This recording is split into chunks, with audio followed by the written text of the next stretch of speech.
জিতলেই play of আর হারলেই বিদায়, এমন সহজ সমীকরণ নিয়েই শেষ ম্যাচে মাঠে নামে খুলনা টাইগার্স। ঢাকা ক্যাপিটালসকে হারিয়ে শেষ হাসিটা হাসল খুলনার ক্রিকেটাররা। এ জয়ে সবার শেষে প্লে অফ নিশ্চিত করেছে মেহেদী মিরাজের দল। খুলনার জয়ের রান রেটে পিছিয়ে থাকায় প্লে অফ খেলার স্বপ্নভঙ্গ দুর্বার রাজশাহীর।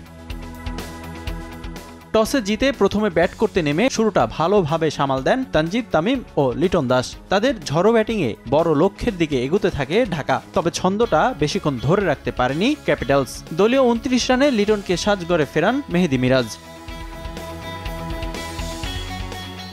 লিটন ফিরল 22 গজে, ব্যাটিং তাণ্ডব চালিয়ে যান তামিম। তবে অন্য প্রান্তে কেউই সঙ্গ দিতে পারছিল না তানজিদকে। 50 করে ফেরেন তামিমও। 1 বাউন্ডারি ও 7 ওভার বাউন্ডারিতে 54 রান করেন এই ওপেনার। এরপর নিয়মিত বিরতিতে উইকেট হারাতে থাকা ঢাকাকে কিছুটা আশার আলো দেখান সাব্বির রহমান। ইনিংসের দ্বিতীয় সর্বোচ্চ রান আসে তার ব্যাট থেকে। শেষ পর্যন্ত নির্ধারিত ওভার শেষে 9 উইকেটে 129 রান তোলে ঢাকা।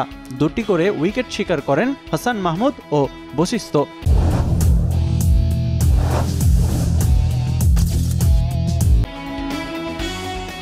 ছোট লক্ষ্য তাড়া করতে নেমে শুরুতেই মোহাম্মদ নাইম ও আফিফ হোসেনকে হারিয়ে ব্যাকফুটে চলে যায় খুলনা। মোস্তাফিজুর রহমানের বলে দুজনই ফেরেন 0 রানে।